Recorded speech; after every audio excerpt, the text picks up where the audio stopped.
람보르기니라는 이름보다는 이 차를 보면 당시 제 친구들도 카운타크라고 불렀던 기억이 납니다. 갑자기 이렇게 훅 들어오면 어떡하나. 안녕하세요. 오늘도 그레이트한 브랜드 이야기를 가지고 돌아왔습니다. PD님 혹시 영끌족이라는 말 들어보신 적 있죠? 예. 하늘 모르고 오르던 집값을 잡기 위해 있는 돈 없는 돈 다 끌어모으고 거기에 대출까지 풀로 땡겨서 집을 산 사람들을 말하죠. 근데 요즘 좀 슬픈 게 금리도 오르고 부동산 가격 또한 하락하게 되면서 이러한 영끌족은 물론이고요, 일반 서민들까지 고통받고 있다는 얘기들이 많이 들리는 것 같아요. 근데 그거 아세요? 경기 침체다, 인플레이션이다, 금리 상승이다, 이런저런 말들을 하지만요, 대당 수억 원을 호가하는 초호화 자동차 시장만큼은 여전히 유례없는 호황을 누리고 있다고도 하죠. 오늘 제가 소개할 이 브랜드들 역시도 한 대에 평균 2억 원이 넘는 초고가임에도 불구하고 작년 한 해에만 1만 대 이상 팔렸다고 하고요, 그마저도 계약이 엄청 밀려 있어서 주문을 해도 최소 1년 이상을 기다려야 받을 수 있다고도 하죠. 또 이 브랜드 하면 남성들의 드림카로도 굉장히 유명한데요. 여러분 만약에 말해요, 여러분에게 주어진 예산이 무한대요. 그러면 뭐 능력이나 분수나 이딴 거 따지지 말고 그냥 무슨 차 한 대 갖고 싶어? 라고 묻는다면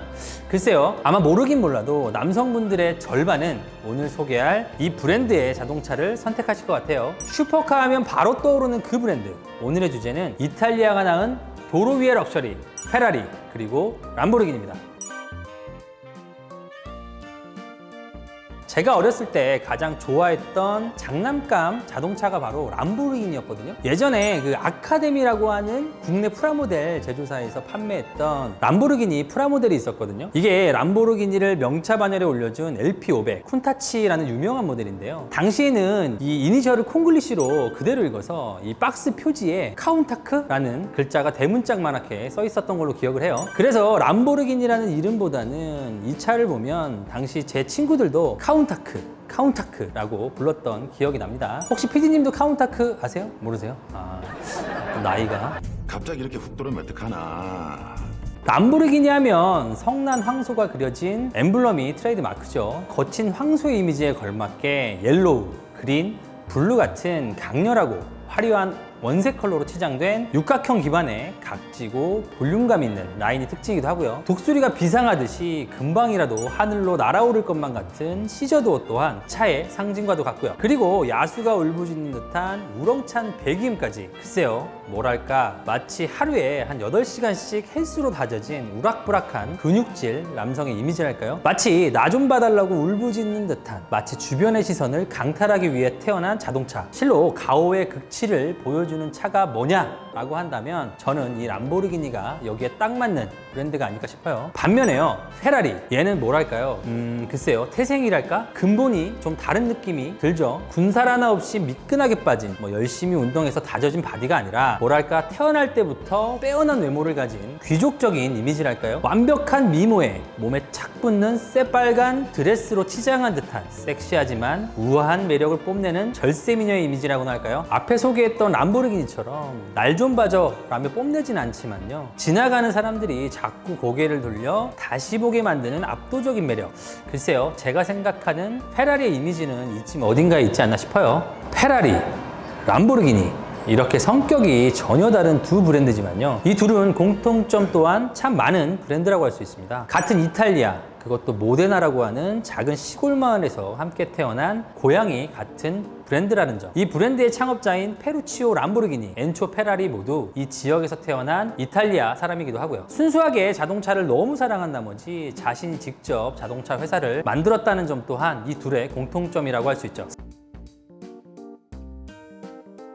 설립연도를 살펴보면 페라리가 1939년, 람보르기니가 1963년으로 태어난 순서로만 보면 페라리가 훨씬 형이니까 일단 페라리라는 브랜드부터 이야기를 해볼게요. 사실 이탈리아는 서유럽, 동유럽에 비해 경제적, 정치적으로도 뒤처진다는 평가가 많지만요, 몇몇 예외인 분야가 있습니다. 대표적인 게 프라다, 구찌, 알마니로 대변되는 패션업이고요. 또 다른 하나가 바로 오늘 소개할 슈퍼카 산업이 아닐까 싶어요. 페라리, 람보르기니는 물론이고요, 알파 로메오, 마세라티, 슈퍼카의 끝판왕이라 불리는 부가티의 창업자 에토레 부가티 역시도 이탈리아 사람이었고요. 그 외에도 이름만 들어도 황홀해지는 수많은 브랜드들이 이탈리아를 시초로 성장하기도 했죠. 그 중에서도 슈퍼카를 상징하는 대표 도시를 꼽으라면 많은 이들이 이탈리아 중부 에밀리아 로마냐 지역의 작은 도시 모데나를 꼽는데요. 사실 이탈리아 모데나는 예로부터 낙농업이 발달해서 레오나르디, 주세페 주세티 등 세계적인 명품 발사믹 식초는 물론이고요. 치즈의 왕이라 불리는 파르미지아노 레지아노 치즈 그리고 프로슈토의 본고장으로도 유명하죠. 때문에 이탈리아 여행객들에겐 이른바 미식의 도시로 잘 알려져 있는 곳이기도 합니다. 하지만 모데나가 산업화 이후 세계에서 가장 유명한 도시가 된 데는 이 도시가 보유한 자동차 산업의 영향이 크다고 할 수 있습니다. 1898년 이곳 모데나에서 엔초라는 이름의 한 아이가 태어나게 됩니다. 그의 성은 페라리. 그는 장차 페라리라는 자동차 기업을 창업하게 되죠. 그의 아버지는 기계용 철공방을 운영하던 마이스터로 알려져 있는데요. 철과 기계에 대한 지식 또한 해박해서 자동차 수리점도 함께 운영을 했다고 하죠. 엔초는 어렸을 때부터 자동차를 굉장히 좋아했다고 하니까 말 그대로 최고의 환경에서 성장기를 보냈다고 할 수 있습니다. 그는 어린 시절부터 자동차를 장난감 삼아 자라면서 차에 대한 해박한 지식을 익히게 됩니다. 13살 때부터 운전을 시작했다고도 하고요. 1919년 자동차를 좋아했던 청년 페라리는 이탈리아 자동차 브랜드인 알파로메오의 경주팀의 카레이서로 첫 커리어를 시작하게 됩니다. 1929년 카레이서로 활약하던 그는 알파로메오 팀의 후원을 받아 직접 자신의 카레이싱 팀을 창설하게 이르는데요. 그 팀의 이름이 수많은 그랑프리에서 우승하며 현재까지도 살아남아 F1에 현존하는 가장 위대한 레이스팀 스쿠데리아 페라리입니다. 1947년 그는 알파로메오에서 완전히 독립해서 모데나 근교에 직접 자동차 공장을 짓고 경주용 자동차를 만들어 팔기 시작하는데요. 그가 자신의 자동차를 직접 만들어 대중에게 팔기로 결심한 목적은 단 하나, 자신의 레이싱 팀을 유지하기 위한 자금을 마련하기 위해서였다고 하죠. 요즘 모터스포츠에 참전하는 대부분의 자동차 브랜드들이 자신의 차를 잘 팔기 위한 이른바 홍보 목적으로 레이싱에 참전하는 데만에 여전히 페라리는 모터스포츠에 참전하기 위해서 자신들의 차를 만들어 파는 것으로도 유명하죠. 레이싱의 진심인 천재가 만든 자동차가 바로 페라리였고 그 정신이 지금까지도 이어져 오고 있는 찐 브랜드가 바로 페라리인 셈이죠. 자동차 역사의 한 획을 그은 페라리는 이렇게 시작되었습니다. 페라리 하면 뒷발로 서 있는 흑마를 모태로 한 이 노란색의 로고가 트레이드마크잖아요. 그런데 이 브랜드 로고의 탄생 비화 역시도 흥미롭습니다. 이 심벌은 귀족이면서 이탈리아 공군의 영웅으로 추앙받던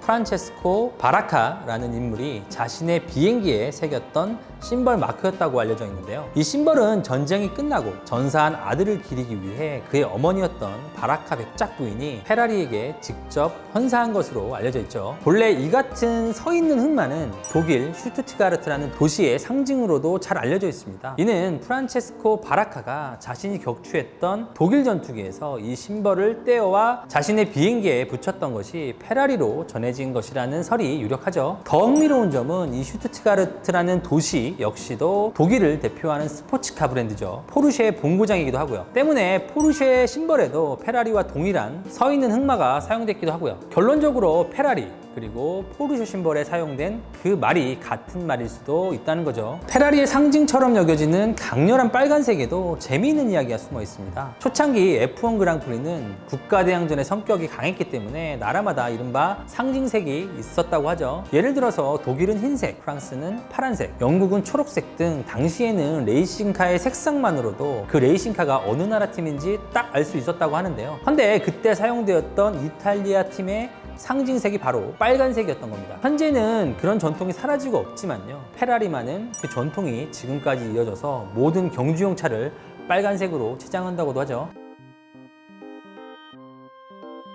다음으로 페라리의 아들뻘이라고 할 수 있는 람보르기니에 대해서도 알아보겠습니다. 가난한 수리공의 아들이 아니라 분홍의 아들로 태어난 페루치오 람보르기니는 어린 시절 풍족한 생활을 누렸지만 평소 기계에 대한 관심이 남달랐다고 합니다. 대학에서도 엔지니어 공학을 전공하고 2차 세계대전에 참전해서도 항공기를 고치는 엔지니어로 일했다고 전해지는데요. 전쟁이 끝난 후 그는 고향으로 돌아와 2차 세계대전 후 버려진 군용 트럭들을 개조해서 트랙터를 만드는 사업을 시작해 큰 돈을 벌게 됩니다. 이후 자동차로 사업 영역을 넓히면서 지금의 람보르기니가 탄생하게 된 거고요. 람보르기니의 탄생 배경에는 페라리와 얽힌 재미있는 일화가 있는데요. 페라리와 람보르기니 이 둘은 나이와 출생 성분은 달랐지만 자동차와 기계에 대한 자부심 열정, 애정만큼은 그 누구보다 뛰어났다고 알려져 있습니다. 카레이서로 활동했던 경험까지 이 둘은 공통점이 상당히 많았다고 하죠. 본래 카레이서를 꿈꿨던 람보르기니는 페라리의 우수 고객이었다고도 하는데요. 실제로 당시 소유했던 페라리만도 4대나 될 정도로 그는 초기 페라리의 광팬으로 잘 알려져 있습니다. 운전에는 일가견이 있었고요. 기계에도 능통했던 엔지니어였던 그는 당시 페라리 차량의